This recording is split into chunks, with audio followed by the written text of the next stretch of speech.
This is a big bill as well. This is broken into 3 sections: governance, accountability, and transparency.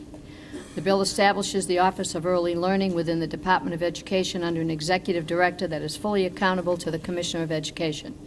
Provides that the OEL will exercise independently all powers, duties, and functions prescribed by law and must not be construed as part of K-20. Clarifies that any provision imposed under a provider that is inconsistent with or prohibited by law is void and unenforceable. Clarifies the participation in the school readiness program does not expand the regulatory authority of the state, its officers, or Early Learning Coalition to impose any additional regulation on providers beyond those necessary to enforce the requirements outlined in the program.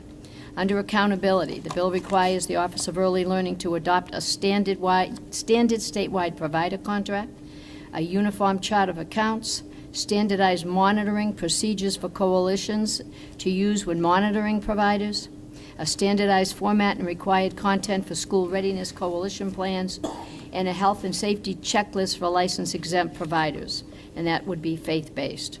Provide technical assistance to the coalitions on anti-fraud plans, training and support for parental involvement in children's early education and family literacy activities. Select instruments for pre- and post-assessments for ages ranging specified in the coalition's plan. Also under accountability is collaborate with the Bureau of Federal Education Programs within DOE to coordinate readiness and VPK services, administer the requirements of the voluntary pre-K education program, publish on its website by January 1st each year an annual report of its activities conducting this program, coordinate with other state and federal agencies to perform data match. Early Learning Coalitions will comply with federal and state procurement requirements, provide proper information and technology controls, monitor providers on an annual basis using the standard monitoring tool adopted by the office, implement an anti-fraud plan addressing specific components. The providers will complete a training course on standard approved by the Office of Early Learning, make provisions for coalitions to revoke providers' eligibility for 5 years if the provider refuses or fails to comply with the law or statewide contract. And finally, under transparency, the Office of Early Learning will publish an annual report on the office's website.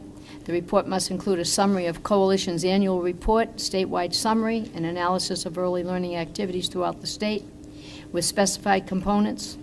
Review ELC delivery of the early learning program, review and adopt minimum performance standards for VPK, include a summary of activities and expenditures related to Child Care Executive Partnership Program in the annual report, and provide specific requirements prior to contracting with a member of the coalition or a relative, which includes approval of the contract by the office. And Mr. Speaker, that is the bill.